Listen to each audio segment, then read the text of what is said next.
Ela me expulsou da própria casa que construí com o suor do meu rosto. Me botou para fora como se fosse um cachorro velho que não serve mais.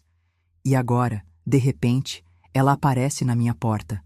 Só porque ganhei na loteria. A vida tem dessas traições, sabe?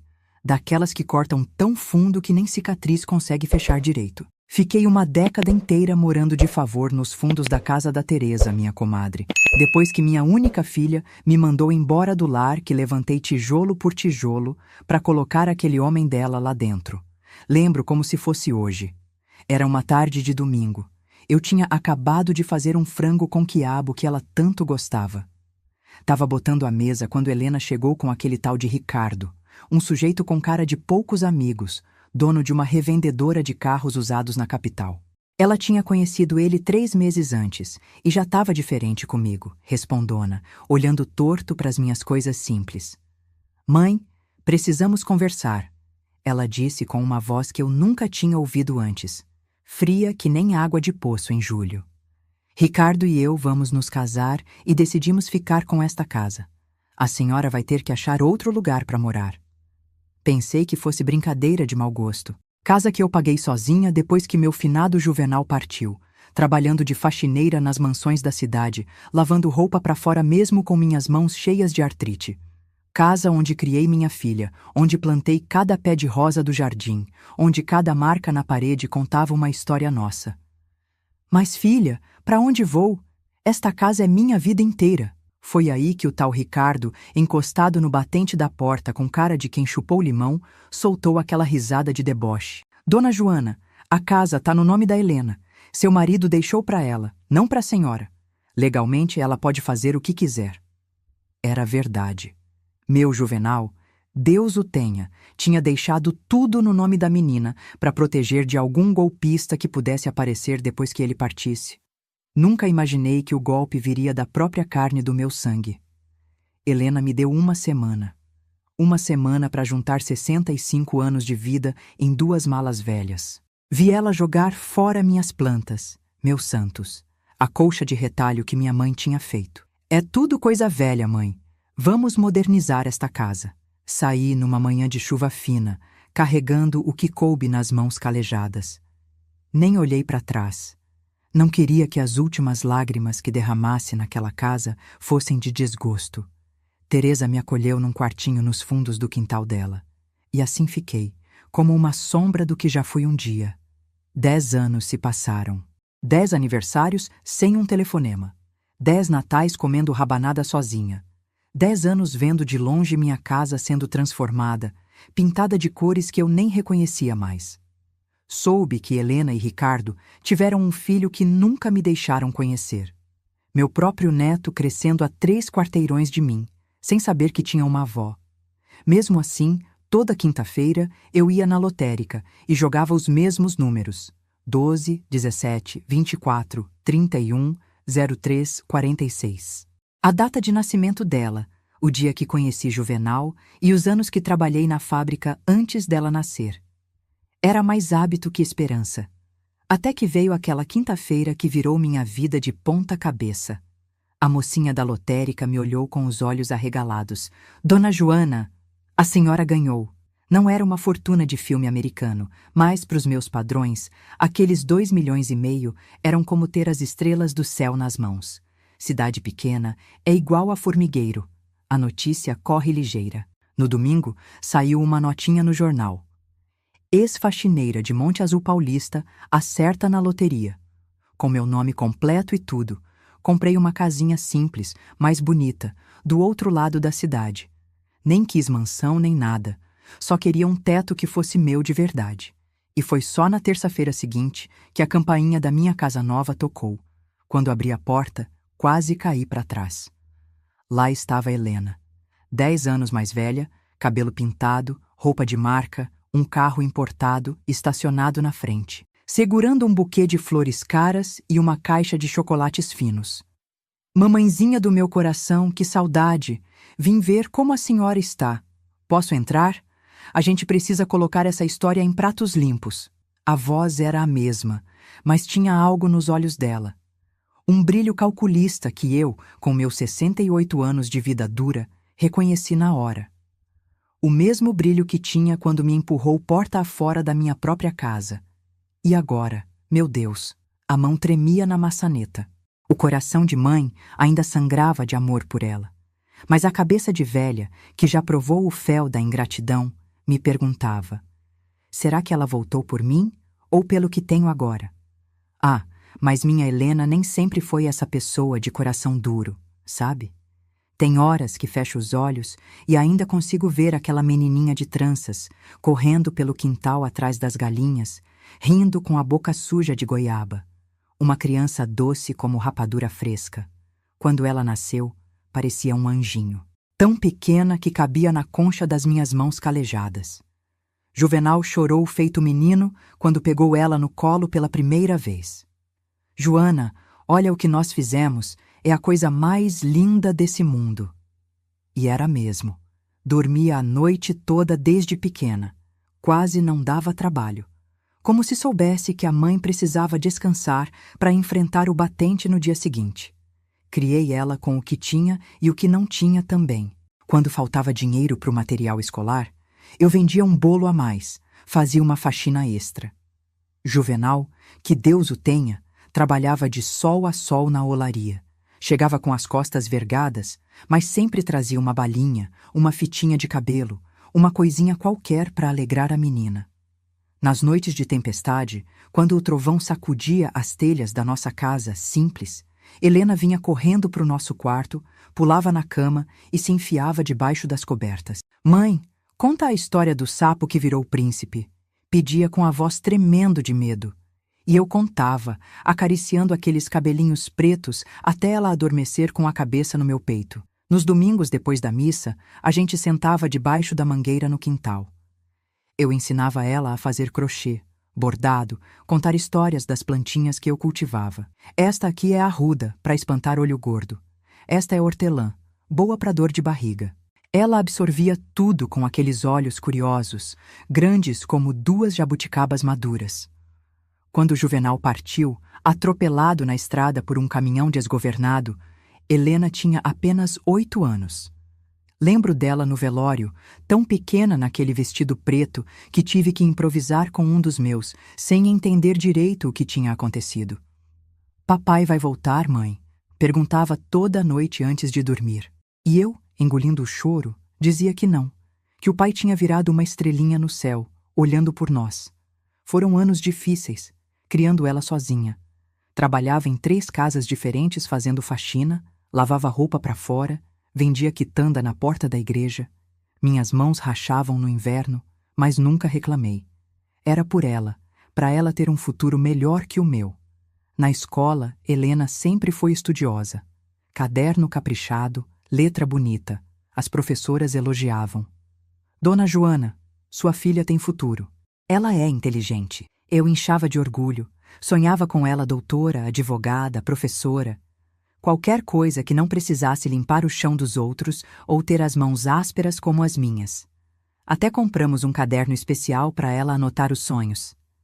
Quero conhecer o mar, ela escreveu com caneta colorida.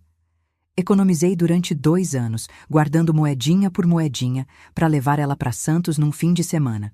Quando ela viu o oceano pela primeira vez, abriu os braços como se quisesse abraçar a imensidão azul.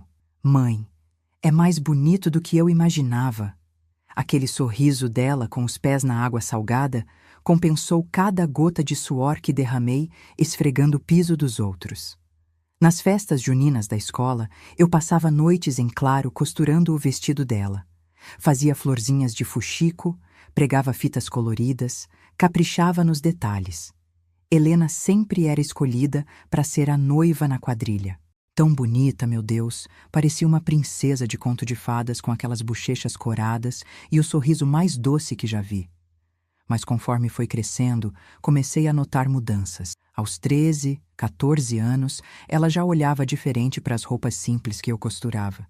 Queria marca, queria coisa de shopping. Começou a se comparar com as meninas ricas da escola particular que ficava perto da nossa. Mãe, por que a gente não tem carro como a família da Patrícia? Por que nossa casa é tão pequena? Eu tentava explicar que cada um tinha o que Deus permitia, que o importante era ser honesto, trabalhar direito, ter caráter, mas via nos olhos dela uma sombra de insatisfação crescendo, como nuvem de tempestade no horizonte. Quando passávamos na frente das mansões do bairro novo, ela diminuía o passo, admirava os jardins, os carros na garagem. Suspirava fundo. Um dia a gente chega lá, filha, eu dizia, mais para confortar que por acreditar. Com trabalho honesto e fé em Deus. Ela balançava a cabeça, mas já tinha um brilho diferente no olhar. Um brilho que, na minha inocência de mãe, não soube reconhecer o perigo.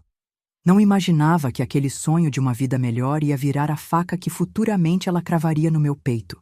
Como era boba essa velha, meu Deus! Como não vi que enquanto eu sonhava com ela formada, honesta como o pai, ela já sonhava com atalhos, com caminhos mais rápidos para o luxo que tanto desejava, mesmo que o preço fosse abandonar quem mais a amava neste mundo. Foi na virada dos 17 para os 18 anos que Helena começou a mudar de vez. Como se tivesse trocado de alma, sabe? Aquela menina doce que me ajudava a regar as plantas de manhã cedo foi sumindo, dando lugar a uma moça amargurada, que torcia o nariz para nossa vida simples. Lembro que nas festas de aniversário dela, eu sempre fazia um bolo de fubá com goiabada que ela adorava desde pequena. No dia que completou 18, passei a manhã inteira na cozinha preparando tudo com carinho. Coloquei a toalha de renda na mesa, as velas coloridas no bolo, até comprei um presentinho. Uma correntinha fina de prata, dessas de feira, mas que tinha um anjinho de pingente. Gastei o dinheiro do mês inteiro naquilo. Quando ela chegou da escola e viu tudo arrumado, só revirou os olhos e disse: "Mãe, já falei que não quero mais essas coisas de criança. Minhas amigas fazem festas de verdade, em salão, com decoração bonita." Engoli a tristeza com o gosto amargo do café. "Filha, é o que a mãe pode dar." "Pois então não dê nada," respondeu pegando a bolsa e batendo a porta. Voltou só de madrugada, com cheiro de bebida e cigarro. Por essa época, Helena já tinha deixado de sentar comigo na varanda depois do jantar. Aquelas conversas gostosas vendo o pôr do sol viraram silêncio pesado. Ela passava horas trancada no quarto, falando no celular velho que eu tinha comprado prestação. Quando aparecia, era para reclamar que nossa casa era pequena demais, que Monte Azul Paulista era um fim de mundo, que estava cansada de ser pobre. Todo mundo tem carro, computador, viaja nas férias. E a gente aqui, sempre na mesma vidinha medíocre. Dizia como se fosse minha culpa, como se eu não tivesse me matado de trabalhar para dar o melhor que podia para ela. Foi nesse tempo que começou a sair com gente diferente. Moças com roupa de marca, rapazes com carro. Voltava cada vez mais tarde, com presentes que eu sabia que não tinha como comprar. Um batom caro, uma bolsa de couro, um perfume importado. "Quem tá te dando essas coisas, Helena?" Perguntei uma noite preocupada. "Gente que sabe reconhecer meu valor", respondeu com uma frieza que cortou meu coração em pedaços. Numa tarde de sábado, estava estendendo roupa no varal, quando vi um carro preto, daqueles importados, parar na frente de casa. Um homem desceu. Devia ter uns 50 anos, cabelo grisalho nas laterais, roupa cara, relógio dourado no pulso. Helena saiu correndo, toda produzida, perfumada, com uma saia tão curta que mal cobria o necessário. "Quem é esse homem, filha?" Perguntei quando ela já estava entrando no carro. "É o Ricardo. Ele tem uma concessionária na capital", respondeu sem me olhar nos olhos. "Não me espere hoje." Passei a noite em claro, rezando para todos os santos, com o terço enrolado nos dedos duros de tanto trabalhar. Algo me dizia que aquilo não ia acabar bem. E não acabou. 2 semanas depois desse dia, Helena começou a trazer esse tal de Ricardo em casa. Um homem com o olhar de quem mede as pessoas pelo que tem, não pelo que são. Olhava para os móveis simples da nossa sala, para o fogão velho da cozinha, para as paredes que precisavam de pintura com um desprezo mal disfarçado. "Dona Joana, sua filha merece coisa melhor que isso", ele dizia com aquela voz macia como pele de cobra. "Helena tem potencial, beleza, inteligência. Não pode ficar enterrada nesse fim de mundo." Tentei conversar com minha filha, alertar que aquele homem era quase 30 anos mais velho, que tinha cara de quem não prestava. "Mãe, o Ricardo tem condições de me dar a vida que mereço. Ele conhece gente importante, vai me levar para a capital, me apresentar para pessoas que podem mudar meu futuro. Foi numa tarde de domingo que tudo desabou. Eu tinha feito frango com quiabo e angu, como ela gostava. A mesa posta, a comida cheirando bem. Helena chegou com o Ricardo e, em vez de sentar para comer, ficou em pé na sala, segurando a mão dele como quem segura uma tábua de salvação. Mãe, Ricardo e eu vamos nos casar, anunciou de supetão. E decidimos ficar com esta casa. Pensei que tinha ouvido errado. Como assim ficar com a casa? Foi quando Ricardo, encostado na parede com aquele sorrisinho de quem sabe mais que todo mundo, explicou que a casa estava no nome de Helena. Era verdade. Juvenal tinha deixado tudo no nome dela quando morreu, pensando em proteger o futuro da filha. Legalmente, ela pode fazer o que quiser, disse ele, frio como o vento de junho. E o que ela quer é que a senhora saia. Helena nem conseguia me olhar nos olhos. Mãe, você pode morar em qualquer lugar. Esta casa é grande demais para você sozinha. E eu e Ricardo precisamos de um lugar para começar nossa vida. Mas, filha, esta casa eu construí com seu pai, tijolo por tijolo. Cada canto tem uma história nossa. Histórias não pagam contas, mãe. Ela respondeu, com uma frieza que não reconheci na minha própria cria. Você tem uma semana para arrumar suas coisas. Uma semana. 7 dias para desmontar 65 anos de vida. Vi eles entrarem no meu quarto, medirem as paredes, planejarem mudanças como se eu já fosse uma lembrança apagada. Aqui vai ser o quarto do bebê, dizia Helena, já falando de um neto que eu nunca conheceria. Chorei escondida todas as noites daquela semana, abraçada ao travesseiro para ninguém ouvir. De dia, embalava minhas coisas em caixas de papelão que peguei no supermercado. Tanta memória que não cabia em lugar nenhum. A primeira roupinha dela, as fotografias de Juvenal, os santos da minha mãe, o jogo de louça que ganhei no casamento. Isso tudo é velharia, mãe, Helena dizia, jogando fora minhas plantas, meus panos de prato bordados, minha coleção de imagens de Nossa Senhora. Vamos modernizar esta casa. No último dia, saí com 2 malas velhas e o coração em pedaços. Teresa, minha comadre e vizinha há 30 anos, me ofereceu um quartinho nos fundos da casa dela. Fica o tempo que precisar, Joana. Não é justo o que fizeram com você. Olhei uma última vez para a casa que construí, as roseiras que plantei, o pé de jabuticaba que vi crescer junto com minha filha. E saí sem olhar para trás, porque se olhasse, ia desabar ali mesmo. A ingratidão dos filhos, dizia minha mãe, dói mais que dor de parto. E como doía. Como uma faca enfiada e revirada no peito, todos os dias, todas as noites, por 10 longos anos. Os dias depois que saí de casa foram os mais escuros da minha vida. Mais escuros até que quando enterrei meu Juvenal. Porque a morte a gente entende que é lei de Deus, não tem jeito. Mas a ingratidão de filho, essa não tem explicação que console. Me instalei naquele quartinho nos fundos da casa da Teresa.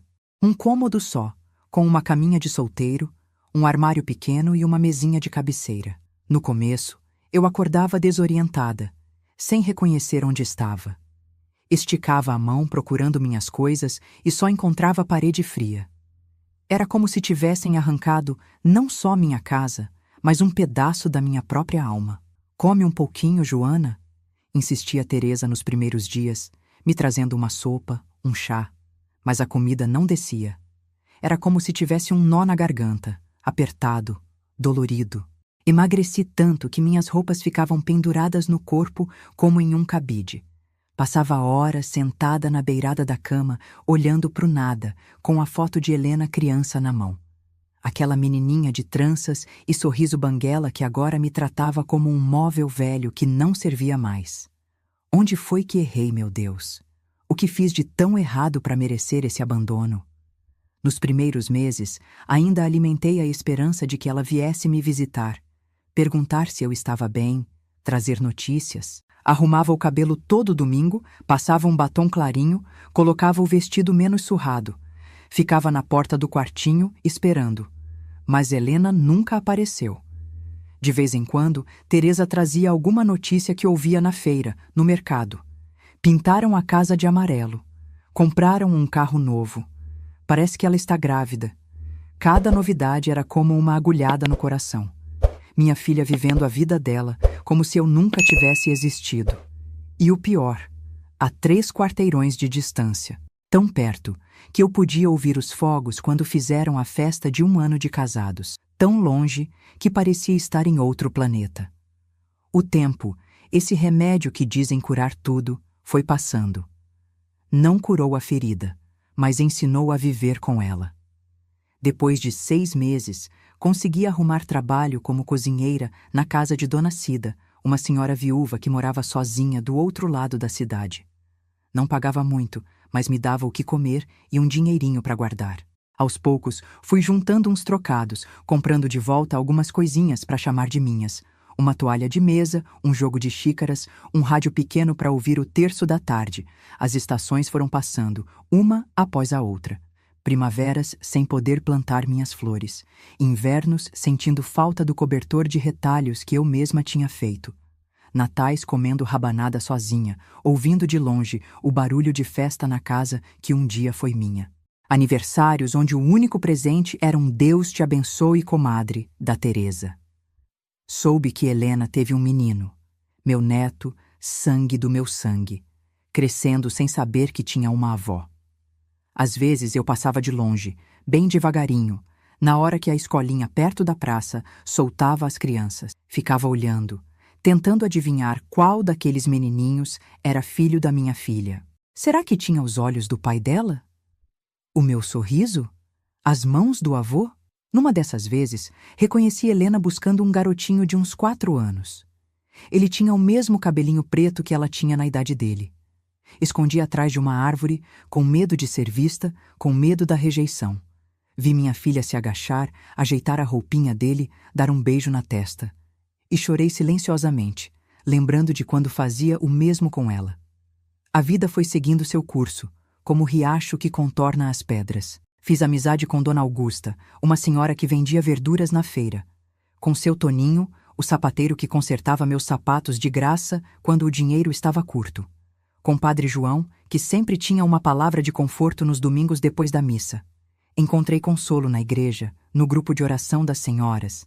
Terça à noite nos reuníamos para rezar o terço, fazer trabalhos de caridade, tricotar mantas para os mais necessitados. Dona Joana tem mãos abençoadas, diziam quando eu terminava uma colcha, um cachecol, uma touca de bebê. Ninguém sabia que em cada ponto eu colocava um pouco da saudade da minha filha, um pouco da dor de não conhecer meu neto. No 5º ano depois que saí de casa, consegui alugar um quartinho só meu perto da igreja. Era pequeno, mas era meu.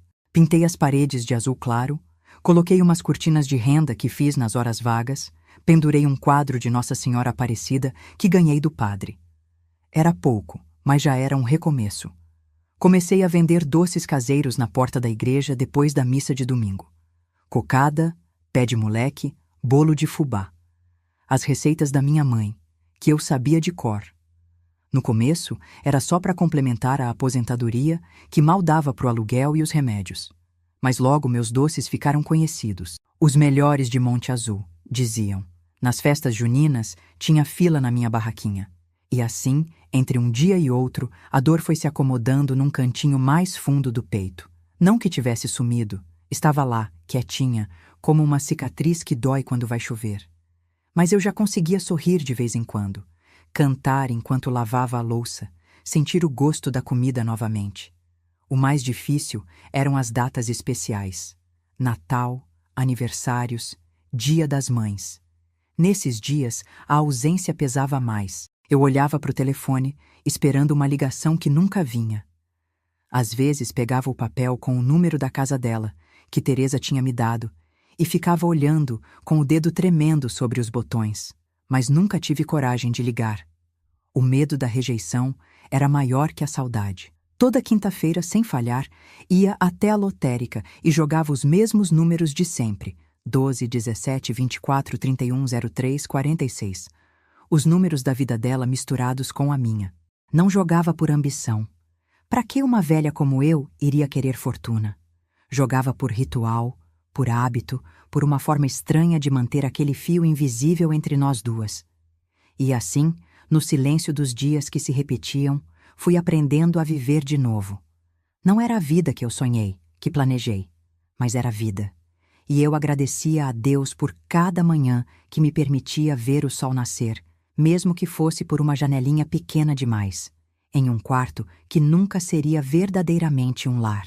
Foi numa quinta-feira comum, dessas que a gente nem marca no calendário, que a vida decidiu virar de ponta cabeça de novo.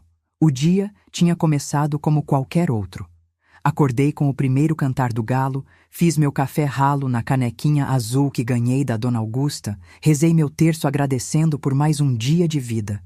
Estava com uma dorzinha chata no joelho, essa artrite que não dá sossego quando o tempo esfria.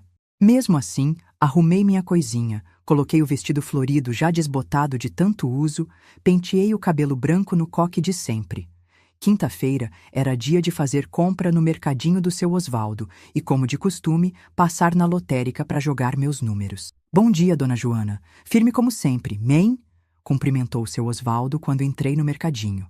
Comprei o básico: um pacotinho de café, meia dúzia de ovos, 1 quilo de arroz, feijão, um pouco de fubá para fazer polenta. Contei as moedas com cuidado, calculando cada centavo como quem aprendeu que dinheiro não nasce em árvore. Depois, fui até a lotérica que ficava na pracinha central. A fila estava grande. Começo de mês, o povo recebendo aposentadoria, pagando contas. Esperei pacientemente, apoiada na bengala que seu Toninho tinha feito para mim quando o joelho começou a reclamar do peso dos anos. Dona Joana, vai jogar os números de sempre? Perguntou Marinete, a moça da lotérica que já me conhecia de tanto me ver por ali toda semana. Os mesmos, minha filha. Nunca mudo. Tirei da bolsinha de crochê o papelzinho amassado onde estavam anotados os números que eu jogava havia anos: 12, 17, 24, 31, 03, 46. A data de nascimento de Helena, o dia que conheci Juvenal e os anos que trabalhei na fábrica de costura antes dela nascer. Marinete preencheu o volante, me entregou o comprovante e eu guardei com cuidado na bolsa, como fazia todas as quintas. Não jogava por ganância, sabe? Era mais como uma reza, um ritual, uma forma de manter viva a lembrança daqueles que amei. No sábado à noite, estava assistindo a novela no radinho de pilha, fazendo um crochê para passar o tempo, quando bateram na porta. Era Marinete, a moça da lotérica, com os olhos arregalados como 2 pratos. Dona Joana, a senhora ganhou na loteria. Achei que era brincadeira, dessas que o povo faz com velho para se divertir. Deixa de bobagem, menina.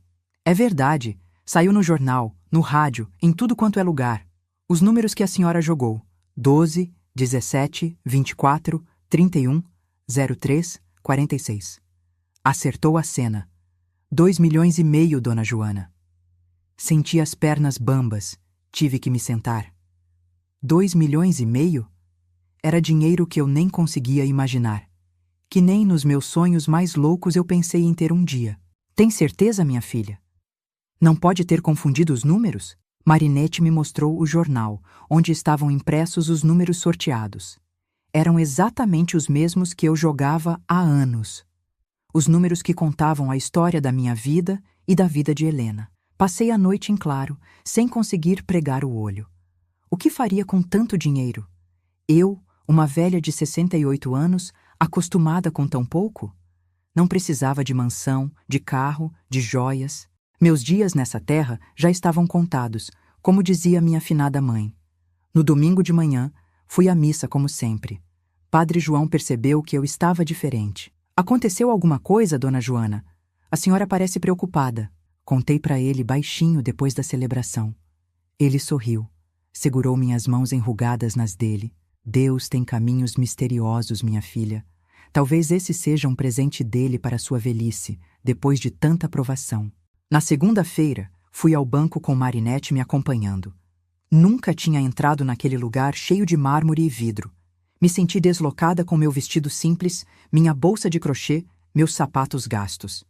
Mas o gerente me recebeu como se eu fosse uma rainha.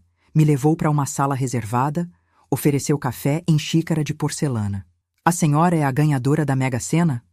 Parabéns. Vamos cuidar de tudo para a senhora. Assinei uns papéis que nem entendi direito. Abri uma conta nova, recebi um cartão dourado que parecia importante demais para ficar nas minhas mãos calejadas de tanto trabalho. O gerente falava em investimentos, em rendimentos, em coisas que passavam longe do meu entendimento. Só quero uma casinha decente para morar, moço. O resto pode guardar aí, que velho não precisa de muito. Saí do banco sentindo como se estivesse flutuando, como se aquilo tudo fosse um sonho do qual eu ia acordar a qualquer momento. Na rua, as pessoas me olhavam diferente. A notícia já tinha corrido pela cidade inteira. Olha lá a dona Joana, a que ganhou na loteria, cochichavam.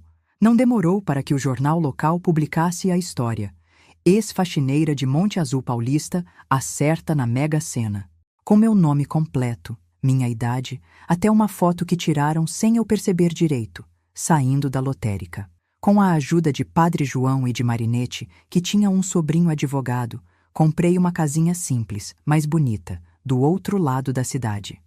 Tinha 2 quartos, uma cozinha espaçosa, um quintalzinho onde eu podia plantar minhas flores. Não quis nada luxuoso, nada chamativo. Para que gastar com bobagem? Eu dizia. Na hora de partir, a gente não leva nem a roupa do corpo. O resto do dinheiro deixei aplicado como o gerente do banco sugeriu. A senhora nunca mais vai precisar se preocupar com dinheiro, ele garantiu. Parte dele, reservei para doar ao asilo da cidade, que estava precisando de reforma. Outra parte para ajudar na construção da nova ala da Santa Casa. A senhora é muito generosa, dona Joana, disse Padre João quando contei dos meus planos. Não é generosidade, padre, é justiça. Deus me deu mais do que preciso, agora é hora de repartir. Mudei para a casa nova numa terça-feira. Levei minhas poucas coisas, a cama de solteiro, o armário pequeno, o radinho de pilha, as panelas surradas pelo uso. Comprei uma geladeira nova, a primeira da minha vida que não era de segunda mão. Uma televisão pequena para assistir à missa quando o joelho doesse demais para ir à igreja. Um sofá macio, onde pudesse descansar nos fins de tarde. O que mais me alegrou foi poder plantar de novo. Comprei mudas de rosa, de dália, de manacá, que sempre gostei. Plantei um pé de jabuticaba, mesmo sabendo que não viveria para vê-lo dar frutos. É para quem vier depois, pensava, lembrando que minha mãe tinha feito o mesmo. A notícia da minha sorte correu a cidade como fogo em palha seca. De repente, apareceram amigos que eu nem sabia que existiam. Gente oferecendo negócios, vendendo produtos, querendo me levar para conhecer não sei onde. Alguns até sugeriam casamento, imagine só. Um velho de 75 anos, careca e barrigudo, teve a coragem de me trazer flores e dizer que sempre me admirou de longe. Eu sorria, agradecia e recusava educadamente. Não tinha vivido 68 anos para cair em conversa de aproveitador. Continuei levando a mesma vida simples de antes, só que agora sem a preocupação de contar moedas para comprar o pão de cada dia. Continuei fazendo meus doces, não por necessidade, mas por gosto. Continuei indo ao grupo de oração das senhoras, tricotando mantas para os necessitados. A única extravagância que me permiti foi contratar uma moça para limpar a casa 2 vezes por semana. Minhas costas já não aguentavam o peso da vassoura, e o joelho protestava quando eu tinha que me ajoelhar para esfregar o chão. Fora isso, era a mesma Joana de sempre, com um teto seguro sobre a cabeça e a certeza de que não passaria necessidade nos anos que me restavam. Teresa, minha comadre que me acolheu nos tempos difíceis, foi a primeira que convidei para tomar café na casa nova. Comadre, a senhora merece tudo isso e muito mais, ela disse com os olhos marejados. Depois de tanta provação, Deus lembrou da senhora. Uma semana depois de me mudar, estava eu na varanda nova, regando as plantas, quando a campainha tocou. O coração deu um salto no peito, como se adivinhasse quem estava do outro lado da porta. Arrastei os chinelos pelo corredor, apoiada na bengala, e abri. Era Helena. 10 anos. 10 anos sem ver aquele rosto que eu conhecia melhor que o meu próprio. E lá estava ela, na minha porta, segurando um buquê de rosas vermelhas caríssimas, dessas que vendem em floricultura chique. Vestia roupa de marca, tinha o cabelo pintado num tom de loiro que nunca foi o dela, usava um perfume forte que invadiu minha varanda. Ao lado, um carro importado, daqueles que a gente só vê em novela, estacionado na frente da minha casa nova. Por um instante, achei que estava tendo uma visão, ou que meu coração de velha tinha finalmente decidido parar, e aquilo era algum tipo de delírio antes de partir desse mundo. Pisquei 1, 2 vezes, apertei a bengala com força para ter certeza de que estava acordada. Mamãe, ela disse com uma voz melosa que não combinava com a Helena que me expulsou de casa. Quanto tempo? Posso entrar? Fiquei parada na porta, sem conseguir dizer nada. O que se fala para uma filha que te tratou como um móvel velho e descartável e agora aparece na sua porta como se nada tivesse acontecido? Minha língua parecia colada no céu da boca. Trouxe flores para a senhora, ela continuou estendendo o buquê. E chocolates, daqueles belgas que a senhora sempre quis experimentar. Sempre quis? Como ela saberia o que eu sempre quis, se nunca perguntou? Se me abandonou quando mais precisei de um ombro, de uma mão, de um olhar de filha? Mesmo assim, dei um passo para o lado e deixei ela entrar. A casa era pequena, mas limpa e arrumada. Tinha até umas cortinas novas na sala, de renda branca, que a Teresa me ajudou a costurar. Helena olhou ao redor com um interesse que não entendi de imediato. Os olhos dela pareciam registrar cada detalhe, como se avaliando quanto valia cada coisa. A casa ficou bonita, mãe. Bem melhor que aquele quartinho nos fundos da casa da Teresa, não é? Como ela sabia do quartinho? Nunca foi me visitar lá. Nunca mandou perguntar como eu vivia, se tinha o que comer, se precisava de remédio. Provavelmente ouviu de alguém na cidade. Cidade pequena é assim. Todo mundo sabe da vida de todo mundo. É pequena, mas é minha, respondi finalmente, indicando o sofá para ela sentar. O que te traz aqui depois de tanto tempo, Helena? Ela colocou as flores e os chocolates na mesinha de centro e sentou, cruzando as pernas de um jeito elegante que deve ter aprendido nas revistas de moda. Estava magra demais para o meu gosto de mãe, com aquele tipo de magreza que não vem de trabalho duro, mas de regime e academia cara. Vim pedir perdão, mamãe, ela disse, e uma lágrima escorreu pelo rosto maquiado. Parecia sincera, mas tinha algo nos olhos dela, um brilho calculista que me fez lembrar do dia que me expulsou de casa. Me arrependo tanto do que fiz com a senhora. Era jovem, tola, deixei o Ricardo me encher a cabeça de ideias. Mas agora amadureci, entendi o valor da família. Enquanto ela falava, meu coração de mãe queria acreditar.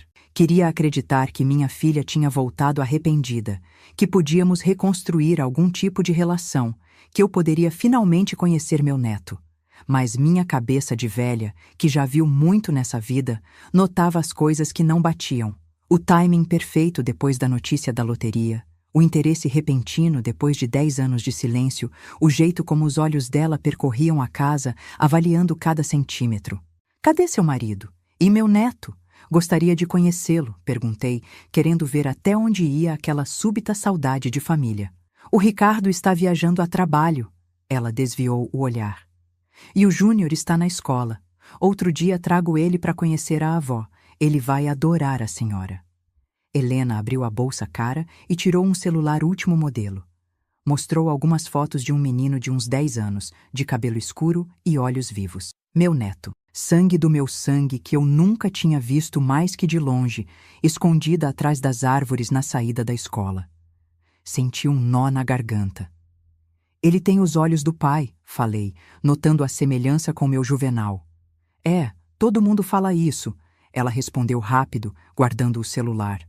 Mas mãe, me conta, como foi ganhar na loteria? A cidade inteira só fala nisso. Ah, então era isso. Finalmente chegamos ao verdadeiro motivo da visita. Não era saudade, não era arrependimento, não era amor de filha. Era o dinheiro. O prêmio que tinha saído no jornal, que tinha feito meu nome correr de boca em boca pela cidade. Foi uma surpresa. Respondi sem entrar em detalhes. Comprei essa casinha, ajudei o asilo, estou vivendo minha velhice em paz. Só isso, mãe. Com todo aquele dinheiro? Os olhos dela brilharam de um jeito que me deu um aperto no peito. A senhora merece muito mais. Deveria viajar, conhecer lugares, comprar roupas bonitas, uma casa maior, talvez até um carrinho para não precisar andar nesse sol. Pra quê, filha? Tenho 68 anos. Minhas pernas já não me levam longe e estou acostumada com pouco. O dinheiro está guardado, rendendo juros. Um dia, quando eu partir, vai ficar para quem merecer. Essa última frase fez Helena se empertigar no sofá. Ajeitou o cabelo com a mão, engoliu em seco e forçou um sorriso. Mãe, eu estava pensando, por que a senhora não vem morar com a gente? A casa tem espaço, o Júnior ia adorar ter a avó por perto e eu poderia cuidar da senhora. Afinal, a senhora não está mais tão jovem, precisa de alguém por perto. Quase ri. Depois de me expulsar da própria casa que construí, agora queria me levar para debaixo do teto dela? Como se eu não soubesse o que tinha por trás daquela oferta. Estou bem aqui, Helena. Tenho minhas plantas, minhas vizinhas, minha igrejinha perto. Velho é igual árvore. Transplanta e murcha. Ela não desistiu fácil. Ficou mais de 2 horas falando dos planos que tinha, de como poderíamos ser uma família de novo, de como sentia minha falta. Até me abraçou várias vezes, me chamou de mãezinha, disse que nunca tinha se perdoado por me magoar. Quando foi embora, prometeu voltar no dia seguinte. E voltou mesmo. E no outro, e no outro. De repente, Helena estava na minha casa quase todos os dias. Trazia comida pronta de restaurante caro, flores novas, presentes que eu não pedia nem precisava. Começou a me levar para fazer compras, para almoçar fora, sempre insistindo que eu merecia aproveitar a vida. Uma semana depois da primeira visita, ela trouxe o Júnior para me conhecer. Um menino bonito, educado, mas com um jeito distante, como se tivesse sido ensaiado para aquele encontro. Vó, a senhora é rica, né? Foi a primeira coisa que ele me perguntou, assim que Helena saiu para atender o telefone. Rico é quem tem saúde e paz no coração, meu filho, respondi, oferecendo um pedaço do bolo de fubá que tinha feito especialmente para ele. Helena começou a tirar fotos comigo. Muitas fotos. Sempre me abraçando, sorrindo, fazendo pose.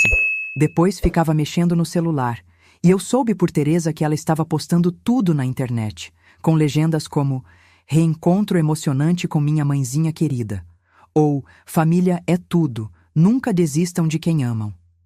Um dia, enquanto eu estava na cozinha fazendo café, ouvi Helena falando ao telefone no quintal. Falava baixo como quem não quer ser ouvido, mas meus ouvidos de velha, acostumados a prestar atenção nos mínimos detalhes, captaram trechos da conversa. Estou me aproximando. Ela confia em mim. Só preciso de mais um pouco de tempo. O dinheiro está todo no banco, rendendo. Quando ela colocar meu nome como beneficiária. Meu coração, que já tinha sido quebrado uma vez, rachou de novo. Então era isso. Todo aquele teatro, os abraços, as visitas, os presentes, tudo por interesse. Ela não tinha voltado por amor ou arrependimento. Tinha voltado pelo prêmio da loteria. Continuei na cozinha, quietinha, como se não tivesse ouvido nada.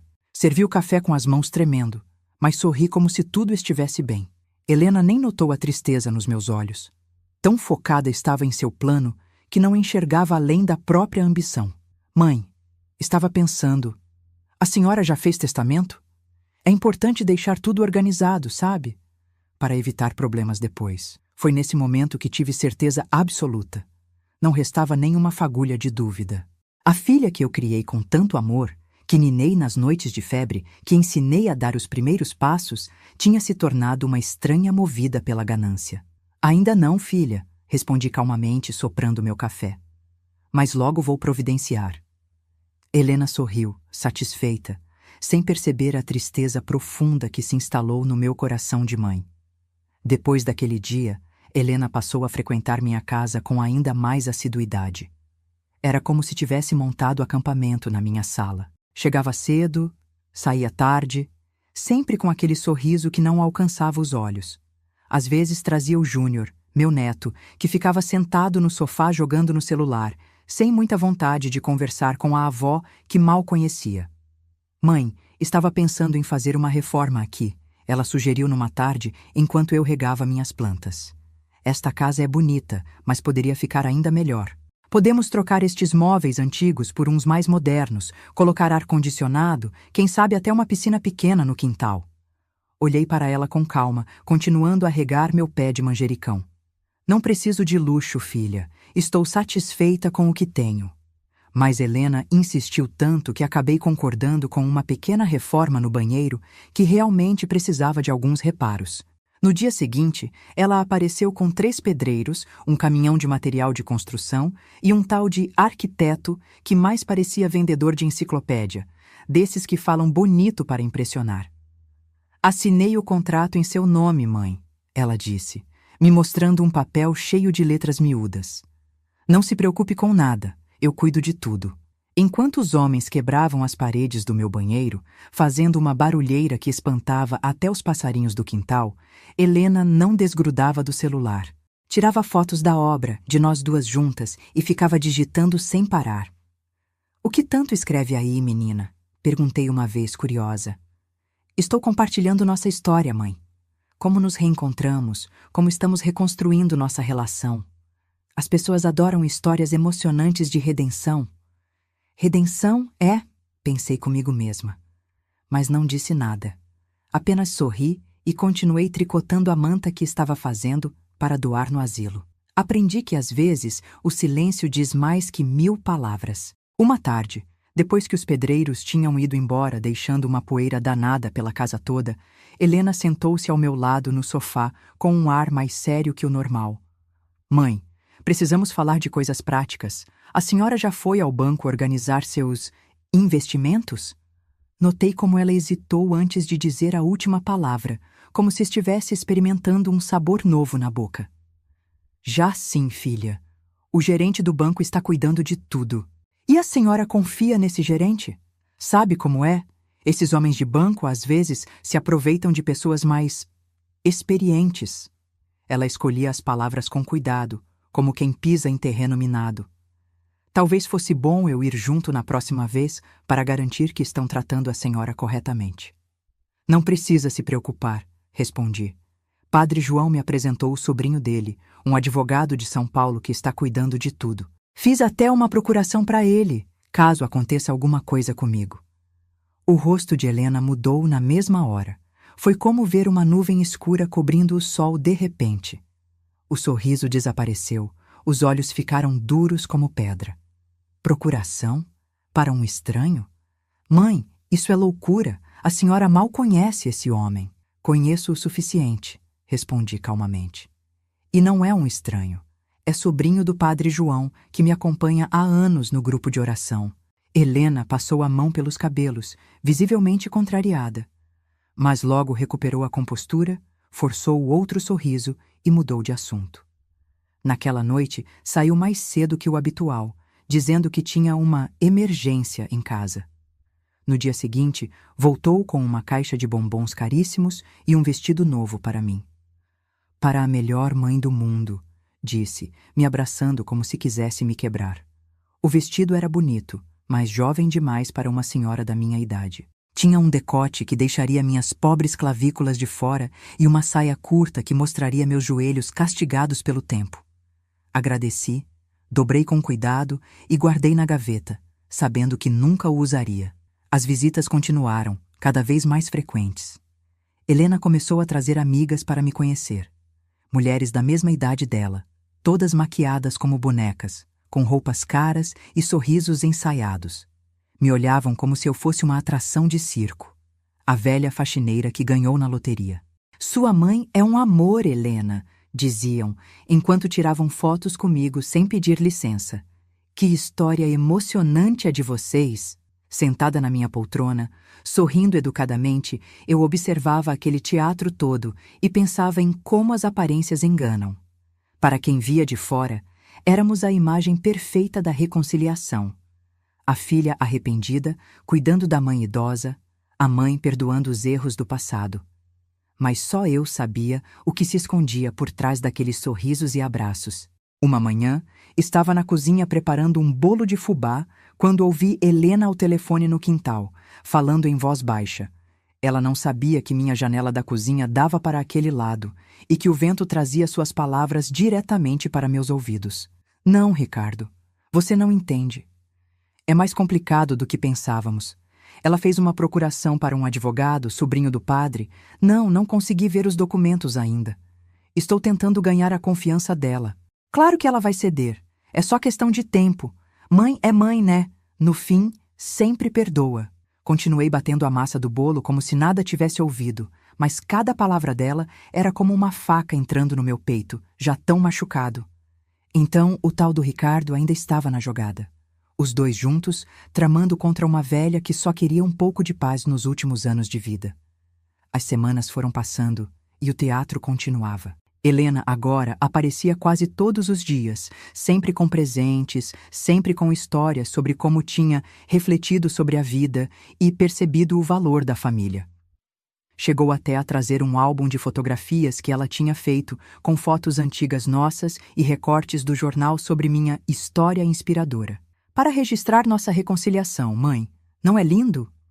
O álbum era bonito, com capa de couro e páginas coloridas. Mas o que me chamou a atenção foi a última página, onde ela tinha colado uma foto minha recente ao lado de um espaço em branco com os dizeres: "Aqui vamos colar o testamento da vovó Joana, garantindo o futuro da família." Fechei o álbum sem comentar nada.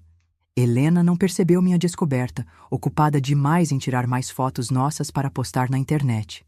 Uma tarde, enquanto eu tirava um cochilo na minha poltrona da sala, acordei com um barulho de gavetas sendo abertas e fechadas no meu quarto. Levantei devagar, com cuidado para não fazer barulho com minha bengala, e fui até a porta. Lá estava Helena, remexendo nos meus documentos guardados na gaveta da cômoda, procurando alguma coisa com uma expressão ansiosa no rosto.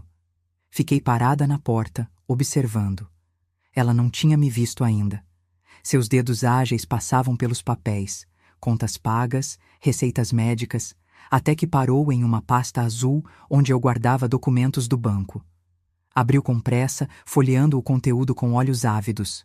"Procurando alguma coisa, filha?" Helena deu um pulo, deixando cair alguns papéis no chão. Seu rosto ficou branco como cera de vela, depois vermelho como pimenta. Por um instante, vi nos olhos dela algo que me assustou. Raiva, pura e crua. Mas foi só um lampejo, logo substituído por um sorriso ensaiado. "Mãe, que susto! Eu só estava organizando seus documentos. A senhora sabe como sou, sempre preocupada com organização." "Sei sim", respondi, me apoiando na bengala. "Sempre foi organizada desde pequena. Lembro como arrumava suas bonecas em fila, por tamanho." Ela riu, um riso nervoso, e começou a recolher os papéis do chão. Algumas coisas nunca mudam, né?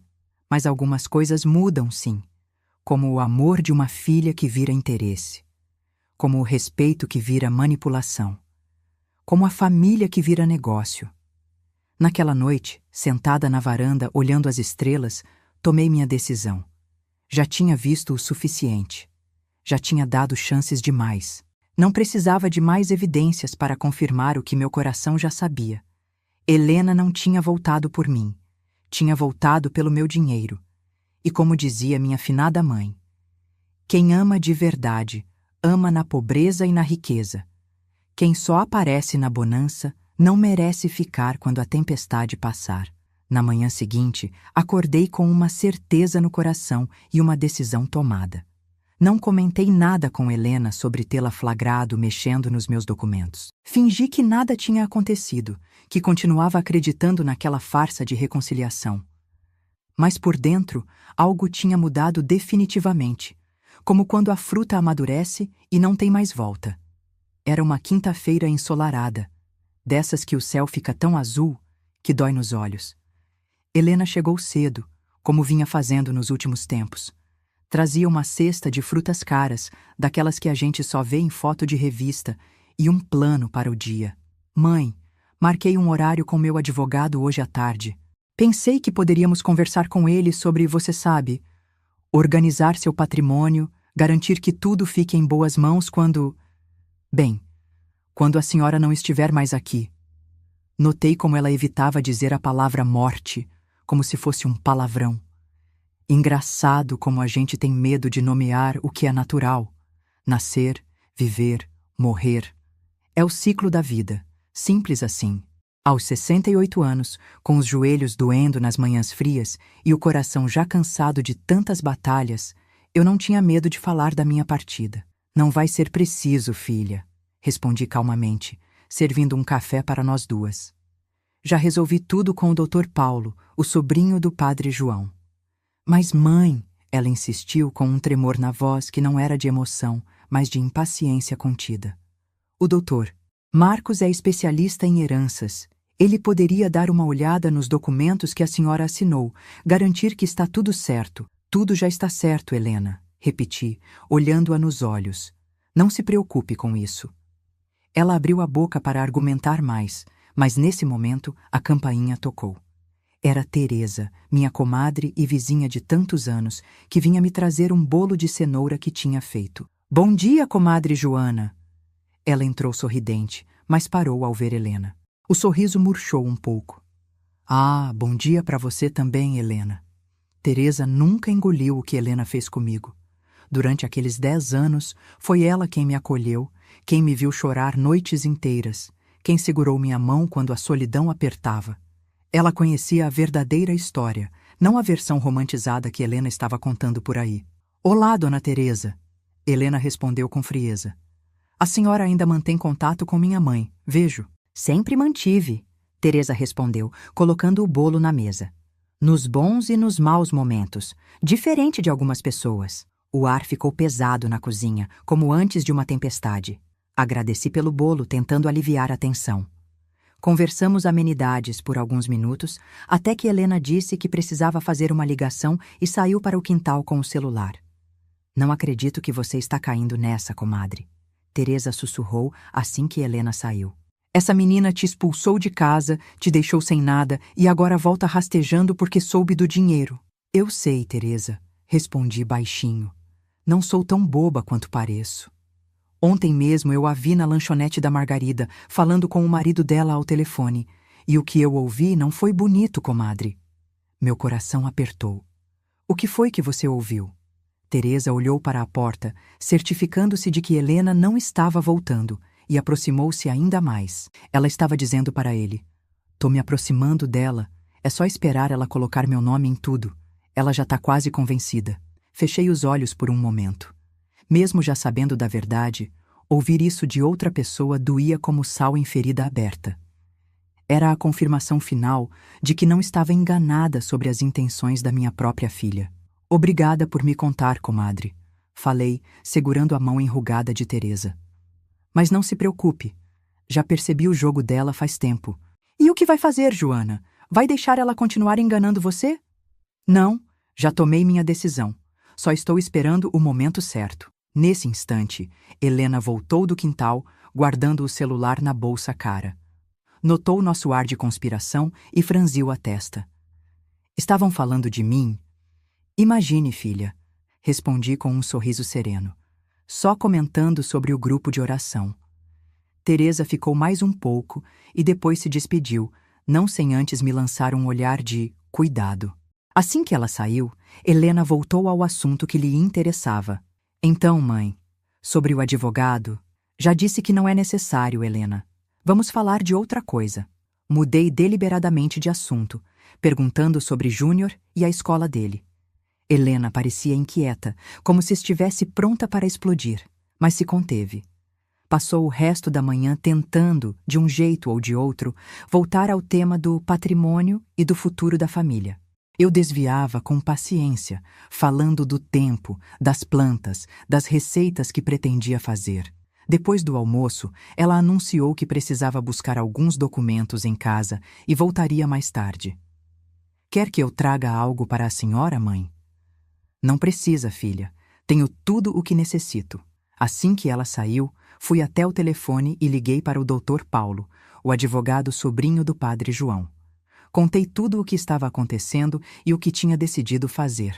Ele me ouviu com atenção e concordou em vir no dia seguinte para resolvermos os detalhes. Passei a tarde arrumando a casa com calma, como quem se prepara para uma visita importante.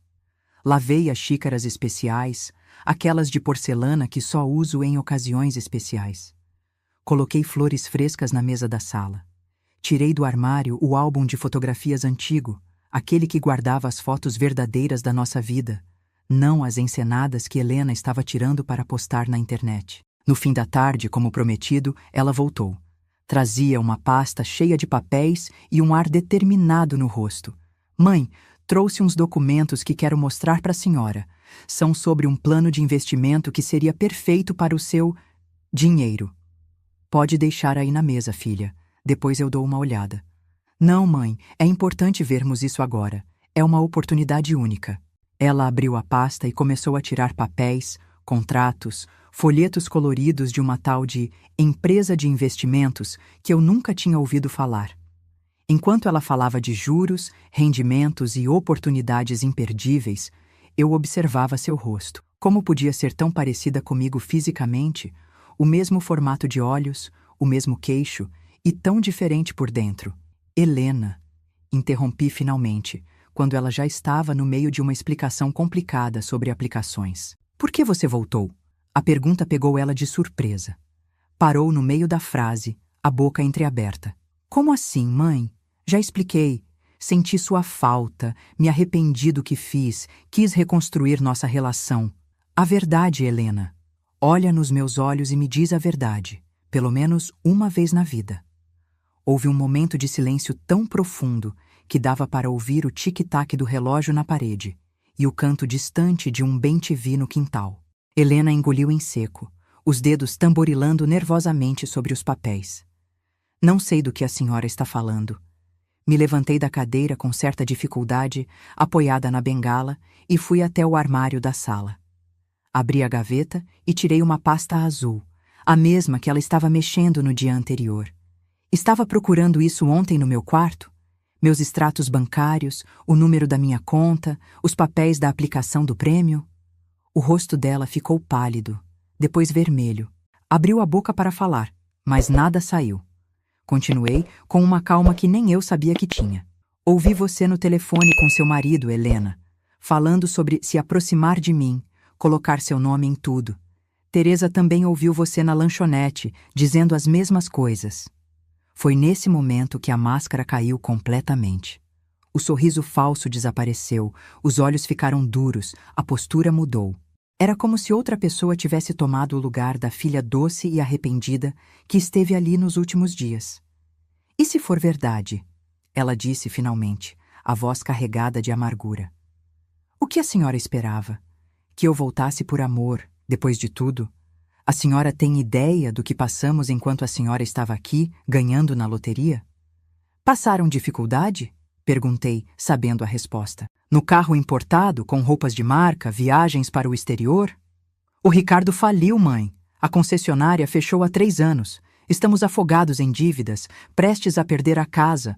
Sua casa, por sinal, que a senhora tanto queria de volta. Então era isso. O castelo de cartas tinha desmoronado, e eles precisavam de um novo plano. Um plano chamado Vovó da Loteria. Então você veio pelo dinheiro, falei. Não como uma pergunta, mas como uma constatação. Ela me olhou com uma mistura de desafio e desprezo. Não havia mais fingimento, não havia mais teatro. Era a verdadeira Helena que estava ali, a que tinha me expulsado de casa 10 anos atrás. É claro que vim pelo dinheiro, mãe. O que mais me traria de volta? Aquelas palavras, tão cruas e sinceras, pairaram no ar como o cheiro de algo queimado. É claro que vim pelo dinheiro, mãe. O que mais me traria de volta? A verdade, finalmente, sem disfarces. Era estranho, mas senti quase um alívio. Como quando a gente tira um espinho que estava infeccionando.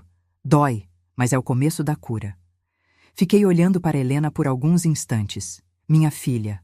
Minha única filha, a menina que embalei nas noites de febre, para quem cantei cantigas de ninar, por quem derramei lágrimas de orgulho quando aprendeu a ler.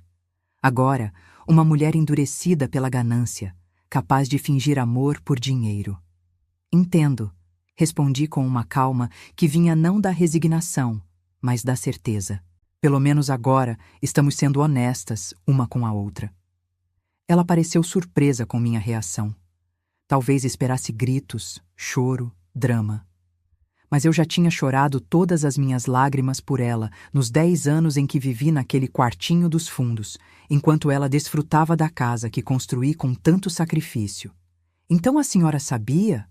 Todo esse tempo? Suspeitei desde o primeiro dia. Confirmei com o tempo. Mãe velha é como coruja. Enxerga no escuro o que os outros nem percebem na luz. Helena deu uma risada seca, quase amarga. E mesmo assim, deixou que eu continuasse vindo, trazendo presentes, fingindo. Por quê? Porque ainda tinha uma esperança, Helena. Uma esperança pequena, fraca, mas que ainda pulsava. De que, em algum momento, entre tantas visitas e conversas, você pudesse sentir algo verdadeiro. Que o teatro virasse realidade, que a filha que perdi pudesse voltar, nem que fosse por um instante. Ela desviou o olhar, e por um segundo, tão breve que quase não percebi, vi algo em seus olhos. Culpa? Vergonha? Não sei dizer. Mas logo passou, e a expressão dura voltou ao seu rosto. E agora? Vai me expulsar? Me deserdar? Chamar a polícia? Balancei a cabeça lentamente. Não, filha, não vou fazer nada disso. Levantei-me com cuidado, apoiada na bengala, e fui até o quarto. Voltei alguns minutos depois com uma mala pequena, a mesma que ela usava quando adolescente, guardada por todos esses anos. Coloquei-a sobre a mesa da sala. Vou fazer algo que você não fez comigo 10 anos atrás. Vou te dar uma escolha. Abri a mala. Dentro, coloquei com cuidado algumas peças de roupa que ela tinha deixado em minha casa nos últimos dias. Um casaco esquecido no cabide, uma blusa sobre o sofá, um par de sapatos no canto da sala. Depois, acrescentei o álbum de fotos que ela tinha feito, os papéis de investimento que trouxera e, por fim, um envelope. O que é isso? Ela perguntou, olhando para a mala com desconfiança. Suas coisas, respondi simplesmente. E no envelope tem um cheque. Não é muito, mas é o suficiente para você pagar algumas dívidas, recomeçar a vida, dar um futuro melhor para o Júnior. Helena pegou o envelope com as mãos trêmulas e abriu. Seus olhos se arregalaram ao ver o valor. Não era uma fortuna. Eu não seria tola de entregar tudo o que tinha. Mas era uma quantia considerável. Por que está fazendo isso? Depois de tudo o que eu fiz. Porque sou sua mãe, Helena. Porque, apesar de tudo, ainda te amo. E porque quero dormir em paz comigo mesma, nos anos que me restam. Ela ficou em silêncio, olhando para o cheque como se não acreditasse no que via. Eu continuei. Mas tem uma condição. Qual? Ela perguntou, erguendo os olhos. Que você seja honesta. Que decida agora, olhando nos meus olhos, se quer esse dinheiro e sumir da minha vida para sempre, ou se quer tentar, de verdade, sem teatro, sem fingimento, reconstruir o que perdemos. Não pelo dinheiro, mas pelo que um dia fomos uma para a outra. O silêncio que se seguiu foi o mais pesado que já senti na vida. O relógio na parede parecia bater mais devagar. Pela janela aberta, entrava a brisa da tarde trazendo o cheiro das minhas roseiras. Helena olhava para o cheque, depois para mim, depois de volta para o cheque. Posso pensar um pouco? Ela perguntou finalmente, a voz mais baixa. Não, filha, essa é uma decisão que se toma com o coração, não com a cabeça. E o coração já sabe a resposta antes mesmo da pergunta ser feita. Vi nos olhos dela o conflito, a batalha interna.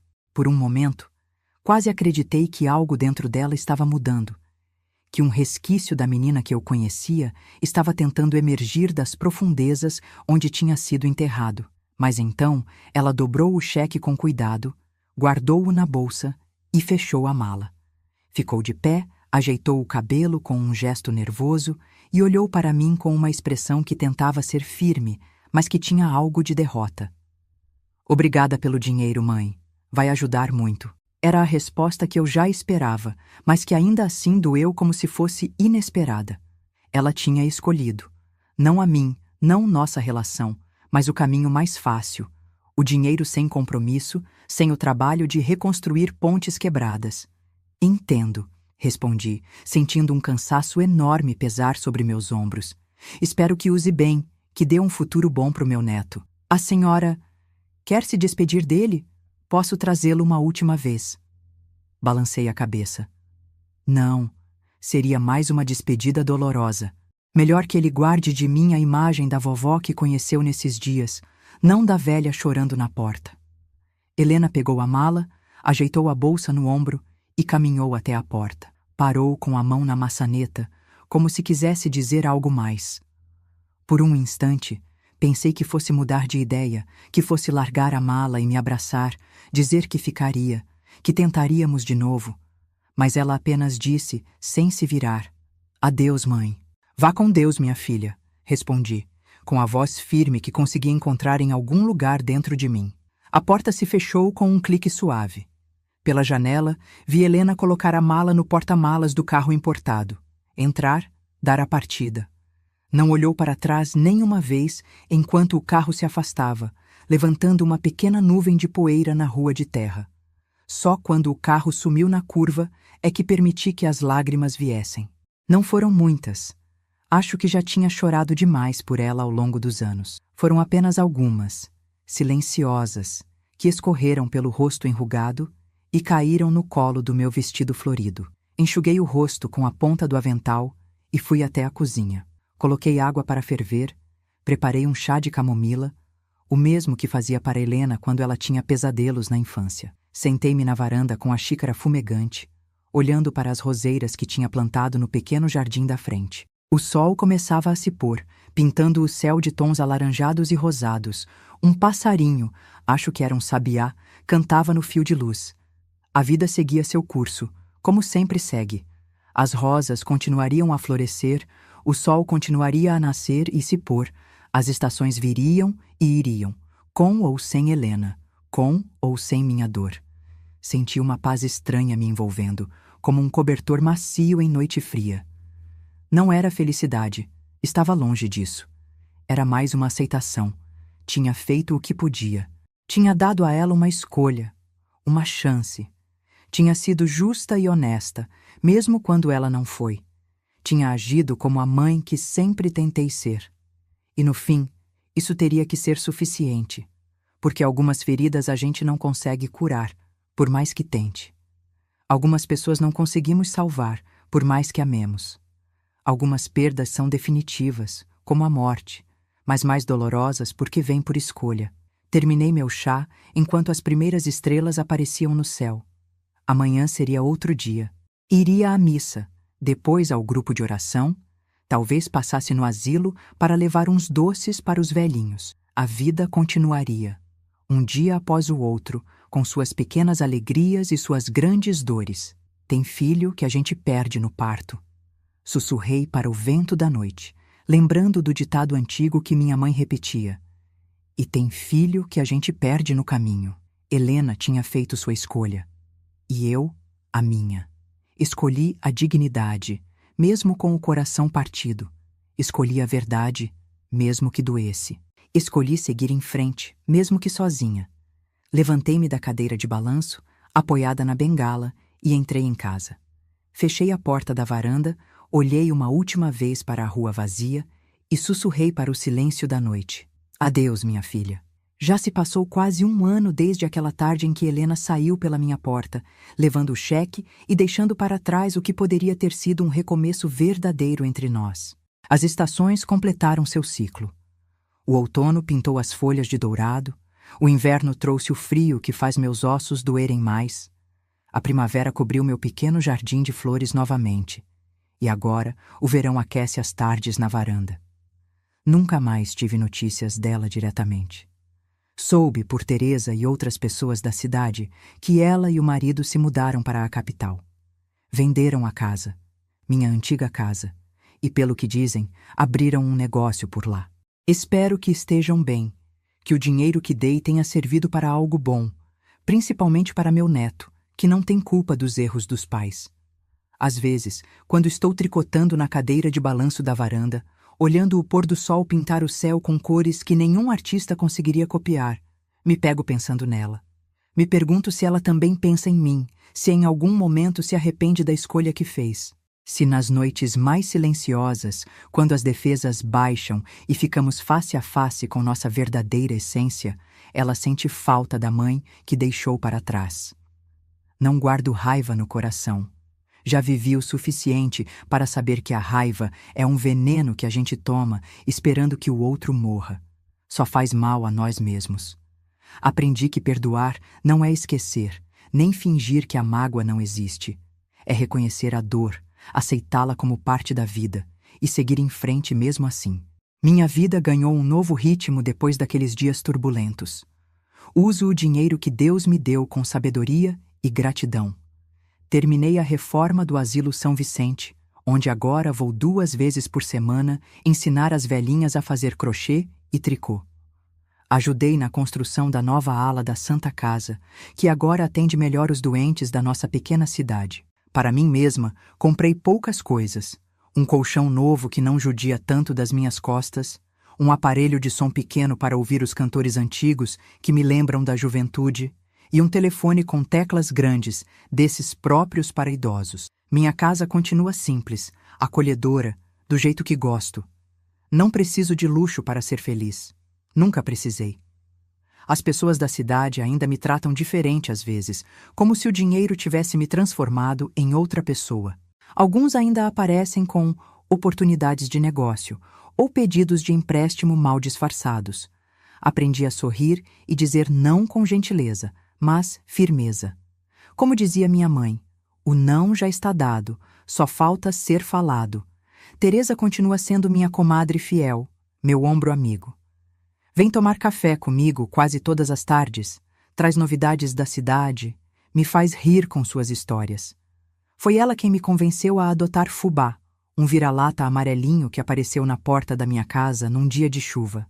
Agora ele dorme aos meus pés toda a noite e me acompanha na varanda durante as tardes. Comadre, a senhora nunca mais vai querer encontrar um companheiro? Teresa me perguntou outro dia, com aquele jeito direto que só os amigos verdadeiros têm. Ainda está uma moça bonita, sabia? Ri com gosto. Teresa, tenho 69 anos. Que ideia é essa agora? E daí? Tem o seu Antônio, viúvo, que vive perguntando por você. E o Joaquim, da farmácia, que fica todo sem jeito quando a senhora entra lá. Balancei a cabeça, divertida com a ideia. Não, comadre, meu tempo de romance já passou. Tive um homem bom na vida, meu Juvenal. Agora só quero paz e sossego. A verdade é que aprendi a apreciar minha própria companhia. Descobri que a solidão não é necessariamente triste quando é uma escolha, não uma imposição. Tenho meus livros. Comecei a ler mais depois que os olhos melhoraram com os óculos novos que comprei. Tenho minhas plantas, que respondo quando falo com elas. Tenho Fubá, que me olha como se eu fosse a pessoa mais importante do mundo. Nas manhãs de domingo, depois da missa, recebo em casa algumas crianças do orfanato da cidade. Ensino a fazer doces, conto histórias antigas, mostro como bordar ponto cruz. Elas me chamam de Vó Joana, e isso enche meu coração de uma alegria que não consigo explicar. Não são meu sangue, mas são meus de coração. A senhora tem mais netos que todo mundo na cidade, brincou o padre João um dia, depois de me ver cercada por 5 crianças na saída da igreja.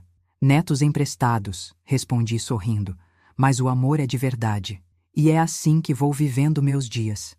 Com pequenas alegrias, pequenos propósitos, pequenas vitórias contra o tempo que não para. A artrite nas mãos piorou um pouco, mas ainda consigo fazer meu crochê. Os joelhos reclamam nas escadas, mas me levam onde preciso ir. A memória falha às vezes, mas guarda com clareza o que realmente importa. Em paz com minhas escolhas, em paz com minha consciência, em paz até mesmo com a ausência de Helena, que já não dói como ferida aberta, mas como cicatriz antiga que só incomoda quando o tempo vai mudar. Nas noites em que o sono demora a vir, pego o terço que era da minha mãe e rezo por ela. Peço a Deus que a proteja, que a ilumine, que um dia, quem sabe, abra seu coração para entender que existem coisas mais valiosas que dinheiro nessa vida. Coisas que não se compram, não se vendem, não se negociam, amor, lealdade, caráter. Não sei se um dia voltarei a vê-la. Talvez sim, talvez não. A vida tem seus próprios planos, que nem sempre coincidem com os nossos. O que sei é que fiz o que estava ao meu alcance. Ofereci uma escolha, mostrei um caminho. Não posso obrigar ninguém a trilhá-lo, nem mesmo minha própria filha. Como dizia minha avó, tem filho que a gente perde no parto e tem filho que a gente perde no caminho, mas no coração de mãe sempre tem um cantinho guardado, esperando a volta.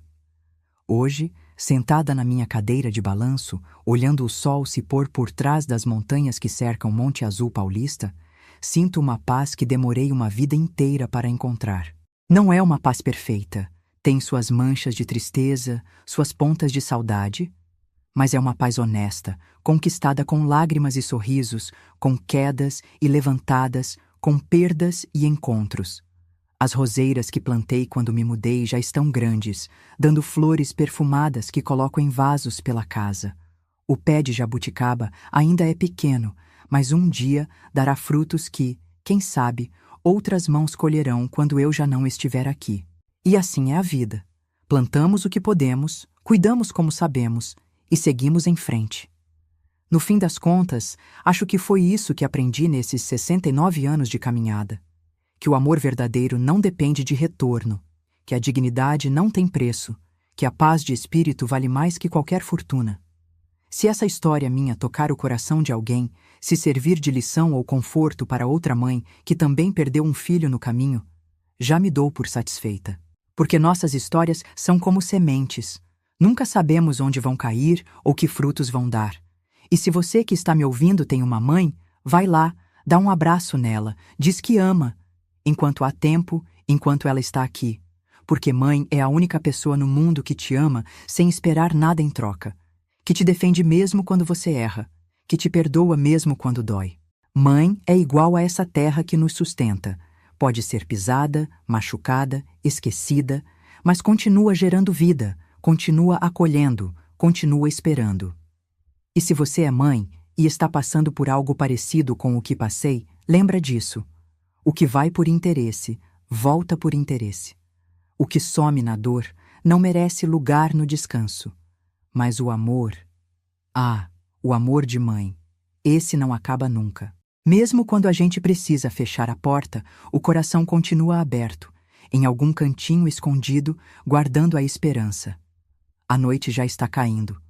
Fubá deitou aos meus pés, as cigarras começaram seu canto no quintal. Está na hora de entrar, fazer meu chá de camomila, agradecer por mais um dia vivido. Amanhã, o sol nascerá de novo, trazendo novas oportunidades, novos desafios, novas bênçãos disfarçadas, e eu estarei aqui, como sempre estive, firme como um pé de aroeira, flexível como a taquara no vento.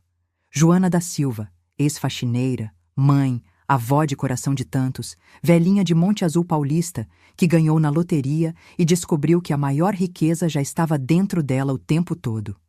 Se essa história tocou você, se inscreve aqui no canal, porque sempre tem um causo que vale por uma vida inteira. A avó Joana agradece a companhia e até a próxima história.